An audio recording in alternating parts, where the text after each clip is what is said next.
إن الله كان عليكم رقيبا. وقال أيضا يا أيها الذين آمنوا اتقوا الله وقولوا قولا سديدا يصلح لكم أعمالكم ويغفر لكم ذنوبكم ومن يطع الله ورسوله فقد فاز فوزا عظيما. صدق الله العظيم. Ma'asyiral muslimin rahimakumullah. Sidang Jum'ah yang semoga dimuliakan dan dirahmati oleh Allah Subhanahu wa taala. Patut kita bersyukur kepada Allah Azza wa Jalla yang telah memberikan begitu banyak kenikmatan kepada kita. Nikmat iman, nikmat yang terbesar yang diberikan oleh Allah Subhanahu wa taala. Nikmat Islam, nikmat sehat rohani, sehingga Allah Subhanahu wa taala masih mengetuk pintu hati kita untuk menjalankan perintah Allah Subhanahu wa taala. Salah satunya dengan cara mengikuti salat Jumat secara berjamaah. Dan Allah Subhanahu wa taala memberikan kita sehat jasmani juga, sehingga Allah Subhanahu wa taala mempermudah langkah kaki kita untuk menjalankan perintah Allah Subhanahu wa taala, untuk melangkahkan kaki kita ke masjid yang mudah-mudahan Allah ridai ini. Patut kita juga bersyukur kepada Allah Subhanahu wa taala terhadap apa yang kita tidak minta Allah mampu berikan. Terhadap apa yang kita tidak minta setiap hari Allah tapi mampu berikan kepada kita. Pernahkah kita berpikir kita tidak meminta mata tapi Allah Subhanahu wa taala memberikan kita mata? Kita tidak pernah meminta telinga tapi Allah Subhanahu wa taala memberikan kita telinga. Kita tidak pernah meminta kaki, tapi Allah Subhanahu wa taala tanpa diminta Allah memberikan kita kaki. Kita tidak meminta tangan, tapi Allah Subhanahu wa taala tanpa kita minta Allah Subhanahu wa taala memberikan kita tangan. Pertanyaannya, terhadap apa yang kita tidak minta kepada Allah, Allah mampu memberi. Bagaimana terhadap apa yang kita minta? Mintalah kepada Allah Subhanahu wa taala, karena Allah Subhanahu wa taala tempat kita meminta. Salawat serta salam semoga tercurahkan kepada suri tauladan kita, contoh terbaik yang patut kita lakukan, kita contoh, yaitu baginda Nabi besar Muhammad sallallahu alaihi wasallam, pada para keluarganya, para sahabatnya, dan semoga sampai kepada kita para pengikutnya yang berusaha mengikuti sunnah-sunnahnya hingga akhir zaman. Ma'asyiral muslimin rahimakumullah, sedang Jumat yang semoga dimuliakan dan dirahmati oleh Allah Subhanahu wa taala. Perlu kita ketahui hidayah yaitu petunjuk yang mana Allah Subhanahu wa taala berikan kepada siapa saja yang Ia kehendaki. Maka dari itu mintalah terus hidayah. Mintalah hidayah terus kepada Allah Subhanahu wa taala. Perlu kita ketahui pelajaran dari baginda Nabi besar Muhammad sallallahu alaihi wasallam ketika melihat pamannya Abu Thalib sakaratul maut. Baginda Rasulullah sallallahu alaihi wasallam menginginkan pamannya untuk mengucapkan la ilaha illallah. Di situ ada Nabi Muhammad sallallahu alaihi wasallam dan ada Abu Jahal. Tapi Nabi Muhammad sallallahu alaihi wasallam terus membisikkan kepada pamannya yang ia cintai. Pamannya ini adalah sosok paman yang mendukung dakwah Nabi sallallahu alaihi wasallam. Paman, katakanlah la ilaha illallah, karena perkataan itu akan aku jadikan pembelaan nanti di hari kiamat di hadapan Allah Subhanahu wa taala. Tapi di sebelahnya juga Abu Jahal membisikkan, wahai Abu Thalib, jangan sampai meninggalkan agama nenek moyang kita, yaitu agama nenek moyang suku Quraisy, Abdul Muthalib, yang tidak lain dan tidak bukan adalah kakek dari Nabi sallallahu alaihi wasallam. Tapi pada akhirnya Abu Thalib meninggal dalam keadaan kafir.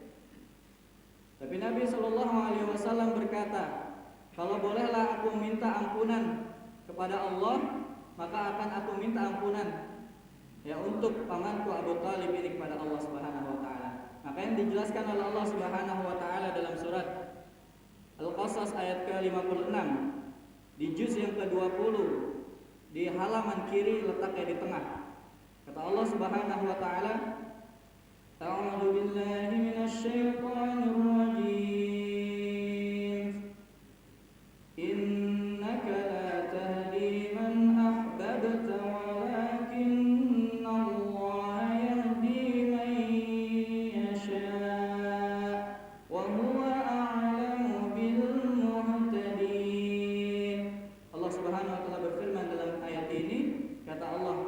sungguh engkau Muhammad tidak akan mampu memberikan hidayah kepada siapa yang engkau cintai. Walakin Allah yahdi may yasha. Akan tetapi Allah Subhanahu wa taala mampu memberikan hidayah, memberikan petunjuk bagi siapa saja yang Allah kehendaki. Maka dari itu ketika kita ingin dikehendaki oleh Allah Subhanahu wa taala, minta sama Allah. Buktinya tadi terhadap kita tidak meminta pun Allah mampu memberi. Mata yang tidak pernah kita minta Allah mampu memberi. Makanya kita disuruh oleh Allah Subhanahu wa taala untuk meminta kepada Allah. Ma'asyiral muslimin rahimakumullah, sidang Jumat yang semoga dimuliakan dan dirahmati oleh Allah Subhanahu wa taala. Kemudian tadi Nabi juga menyampaikan bahwa ingin memintakan ampunan kepada Abu Thalib sebagai paman yang ia sayangi. Tapi Allah menegur juga dalam surat At-Taubah ayat yang ke-113. At-Taubah terletak di juz yang ke-11 di halaman kanan, letaknya di atas. Kata Allah Subhanahu wa taala berfirman dalam ayat ini, A'udzu billahi minasyaitonir rajim. Ma kana lin-nabiyyi wal-ladzina amanu an yastaghfiru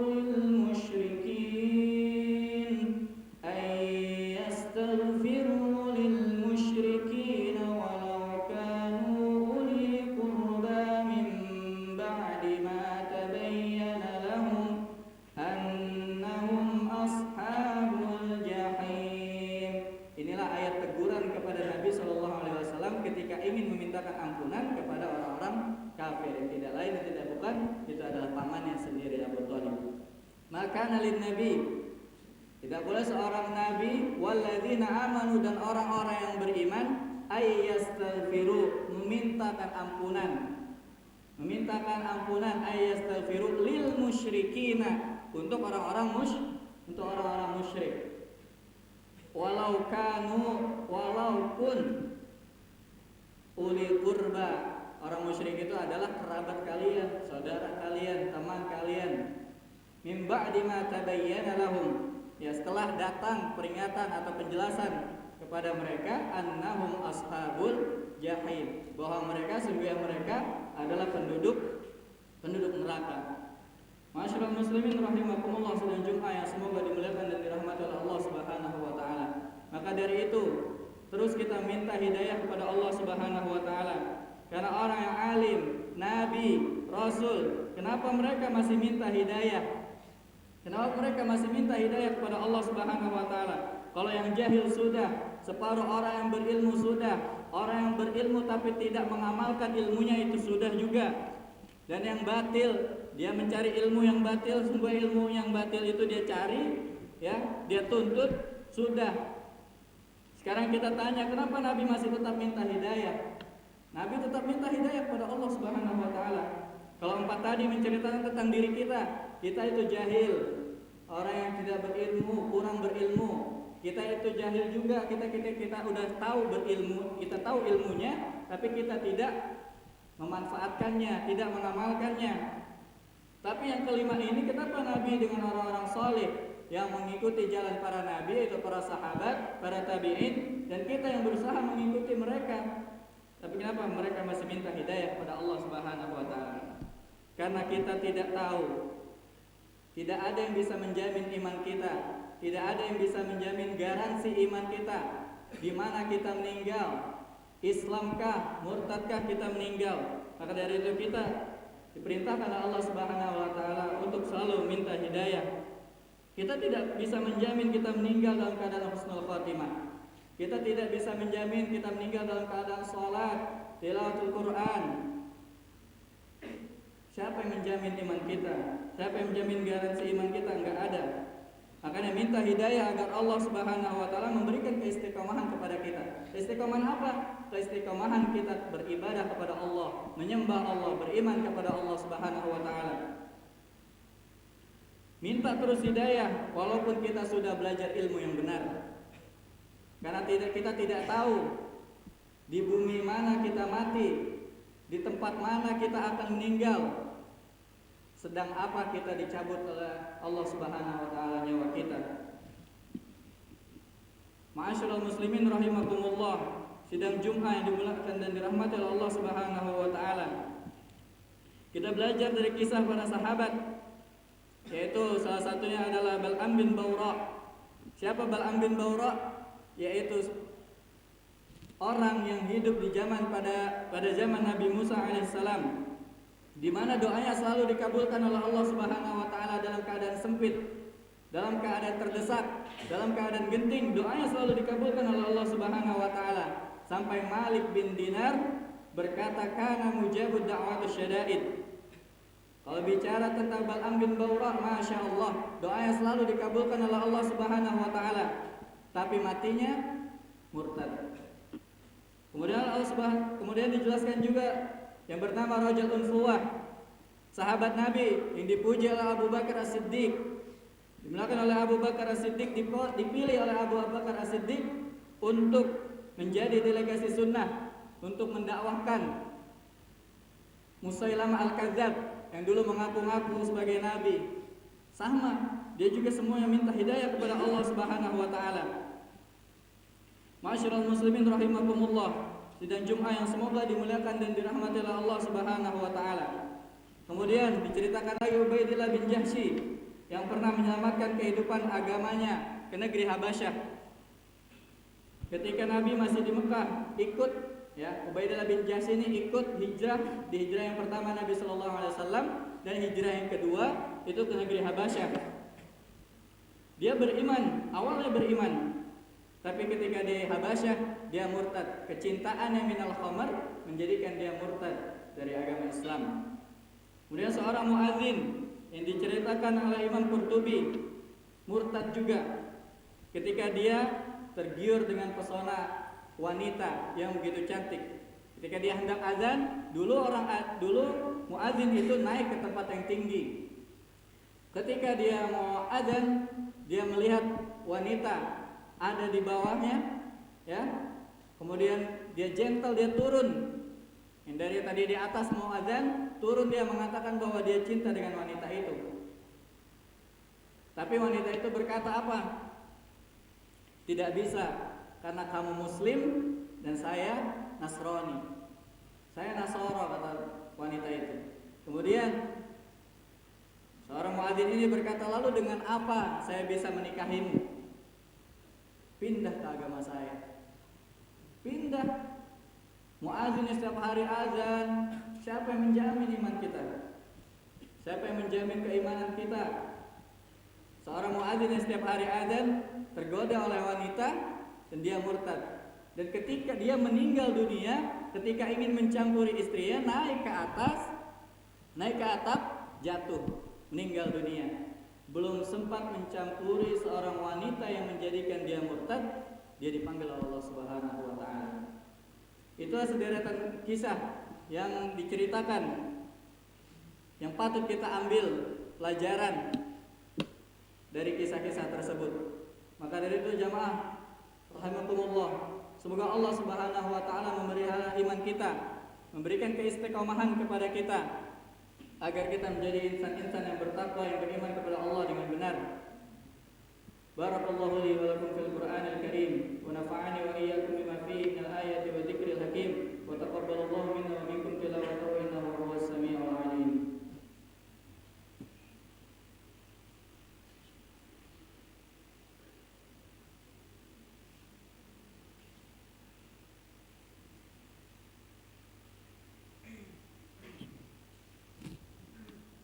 Innal hamdalillah nahmaduhu hamdan hamidin wa nashkuruhu syukra syakirin wa natubu ila Allah bi kulli istighfar mustaghfirin walhamdulillahi rabbil alamin.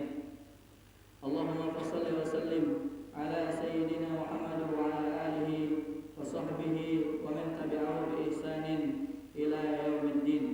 Ibadallah, usikum wa nafsi bi taqwallahi wa ta'atihi la'allakum turhamun. Kama qala Allah Ta'ala fil Qur'anil Karim, a'udzu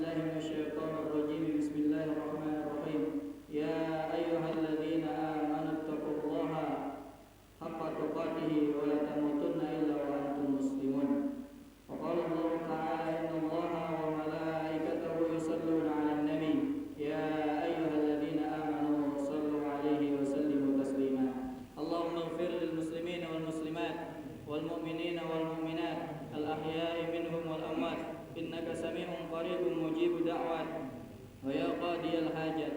اللهم اجعلنا من المتقين، اللهم اجعلنا من المسلمين السالمين، اللهم اجعلنا من العلماء العاملين، اللهم اجعلنا من أهل القرآن الكريم، ولا تجعلنا من عبادك المتكبرين. اللهم بارك لنا في بلدنا